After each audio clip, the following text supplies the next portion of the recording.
প্রিয় দর্শক, স্বাগত জানাচ্ছি বরেন্দ্র সংবাদে। আপনাদের সাথে আছি আমি বিথি ঘোষ। শুরুতে জানিয়ে দিচ্ছি সংবাদ শিরোনাম। রাজশাহী মহানগরীতে অপারেশন ডেভিল হান্টে আওয়ামী লীগ ও ছাত্রলীগ কর্মী সহ ৩ জন আটক, অন্যান্য অপরাধে গ্রেফতার ১৩। চলন্ত বাসের ডাকাতি ও ধর্ষণের ঘটনায় ৩ জন আটক। গোদাগাড়িতে খাস জমিতে বাড়ি নির্মাণের অভিযোগ করায় ভাইয়ের ওপর হামলা। এতক্ষণ শুনছিলেন সংবাদ শিরোনাম, এবার জানাবো পুরো খবর। রাজশাহী মহানগরীতে যৌথ বাহিনীর অভিযান অপারেশন ডেভিল হান্টে আওয়ামী লীগ ও ছাত্রলীগ কর্মী সহ ৩ জন এবং অন্যান্য অপরাধে মোট ১৬ জনকে গ্রেফতার করেছে রাজশাহী মেট্রোপলিটন পুলিশের থানা ও ডিবি পুলিশ। সারা দেশের ন্যায় রাজশাহী মহানগরীতে অস্থিতিশীলতা সৃষ্টি প্রতিরোধে অপারেশন ডেভিল হান্ট পরিচালিত হয়েছে।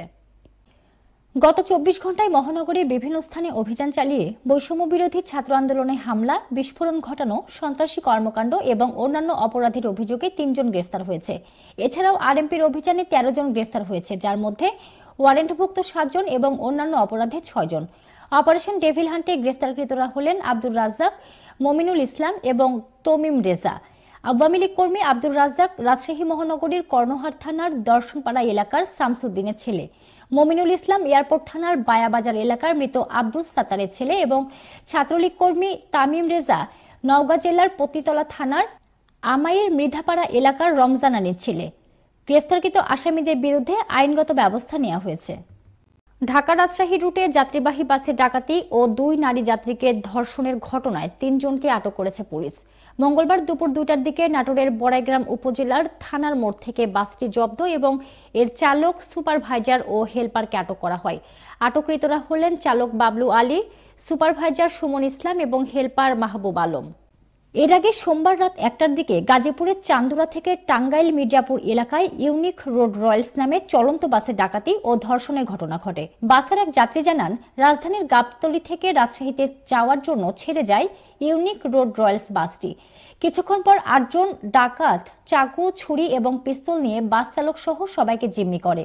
এ সময় বাসের ৫০ যাত্রীর কাছ থেকে নগদ টাকা, স্বর্ণালংকার, মূল্যবান জিনিসপত্র নিয়ে নেয়। এরপর ২ নারী যাত্রীকে ধর্ষণ করে। পরে টাঙ্গাইলের মির্জাপুর থানা এলাকায় ফাঁকা স্থানে নেমে পালিয়ে যায় ডাকাত দল। বিষয়টি টাঙ্গাইলের মির্জাপুর থানায় জানানো হয়, কিন্তু তাদের কোনো ভূমিকা না থাকায় নাটোরের বড়াইগ্রাম থানা মোড় এলাকায় পৌঁছালে ৪ জন যাত্রী বাসটি আটক করে পুলিশকে খবর দেয়।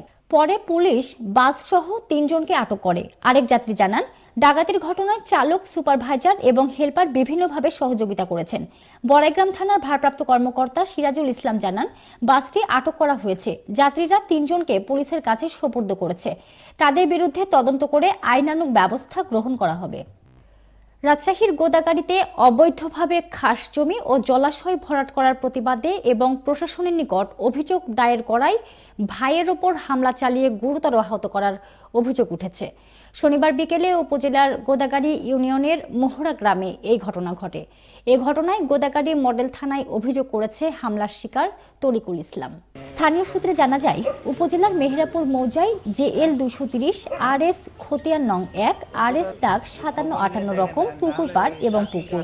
এই জমি জমার বিষয়কে কেন্দ্র করে এই এলাকার মৃত হযরত আলীর ছেলে দুরুল হুদার ২ ছেলে কুদ্দুস আলী ও ফজর আলী মিলে তরিকুল ইসলামের বসতবাড়ির সামনে চলাচলের জন্য সরকারি পুকুর ও খাস জমিতে জোরপূর্বক বসতবাড়ি নির্মাণ করে। তরিকুল ইসলাম বাধা প্রদান করলেও তারা বাধা উপেক্ষা করে বিভিন্ন রকম হুমকি ধামকি প্রদান করে জোরপূর্বক বসতবাড়ি নির্মাণ করে নেয়। এতে করে তরিকুল ইসলামের চলাচলের রাস্তা বন্ধ হয়ে যায় এবং চরম অসুবিধা হয়। অপরদিকে তরিকুল ইসলাম সরকারি পুকুরের পানি ব্যবহার এবং আশেপাশের জমিতে পানি সেচ দিয়ে জমি চাষাবাদ করত, কিন্তু দুরুল হুদা বসতবাড়ি নির্মাণ করার পর থেকে তরিকুলকে পুকুরের পানি ব্যবহার করতে দেয় না। পরবর্তীতে সেই সরকারি খাস সম্পত্তি থেকে অবৈধ স্থাপনা উচ্ছেদের জন্য ২০২০ সালের ২৩ সেপ্টেম্বর রাজশাহী জেলা প্রশাসক বরাবর অভিযোগ দায়ের করলে পরবর্তীতে পর্যায়ক্রমে তদন্ত চলতে থাকে। এরই ধারাবাহিকতায় শনিবার দুপুরে গোদাগাড়ি ইউনিয়ন ভূমি অফিস হতে নায়েব সহ আরও কর্মচারীবৃন্দ সরেজমিনে গিয়ে তদন্ত করে।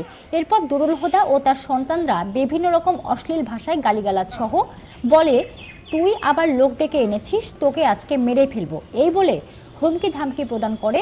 তরিকুল ইসলামকে এলোপাথারিভাবে শরীরের বিভিন্ন স্থানে লাঠি সোঁটা দ্বারা মারধর করে রক্তাক্ত করে জখম করে। নাটোরের বড়াইগ্রামে বিয়েবাড়িতে উচ্চ শব্দে গান বাজানোকে কেন্দ্র করে প্রতিবেশীর হামলায় কামাল ব্যাপারী নামে একজন নিহত হয়েছে। শনিবার রাত 11টার দিকে উপজেলার মাঝগাঁও মানিকপুরের পশ্চিম পাড়ায় এ ঘটনা ঘটে। তিনি সম্পর্কে বরের চাচা। স্থানীয়রা জানান, রবিবার কামাল ব্যাপারীর ভাতিজা সুমন ব্যাপারীর বিয়ের কথা ছিল। এই উপলক্ষে শনিবার দুপুর থেকেই বাড়িতে সাউন্ড বক্স দিয়ে উচ্চ শব্দে গান বাজানো হচ্ছিল। রাত 10:30টার দিকে প্রতিবেশী শামসুল ব্যাপারী, শাহজাহান ব্যাপারী এবং শাহাদাত ব্যাপারী উচ্চ শব্দে গান বাজাতে নিষেধ করলে তাদের মধ্যে কথা কাটাকাটি হয়। এক পর্যায়ে তারা কামাল ব্যাপারীর ওপর হামলা চালায়। তাতে ঘটনাস্থলে তিনি মারা যান। তবে শামসুল ব্যাপারী বলেন, তারা উচ্চ শব্দে গান বাজাচ্ছিল, নিষেধ করলে আমাদের মারধর করে। কামাল ব্যাপারী কিভাবে মারা গেছে আমাদের জানা নেই। এ বিষয়ে জানতে চাইলে বড়াইগ্রাম থানার পরিদর্শক মাহবুবুর রহমান বলেন, পুলিশ লাশ উদ্ধার করে সুরতহাল শেষে ময়নাতদন্তের জন্য হাসপাতালের মর্গে পাঠিয়েছে। এ বিষয়ে আইনগত ব্যবস্থা নেওয়া হচ্ছে। এ ছিল বরেন্দ্র সংবাদে। সাথে থাকার জন্য ধন্যবাদ।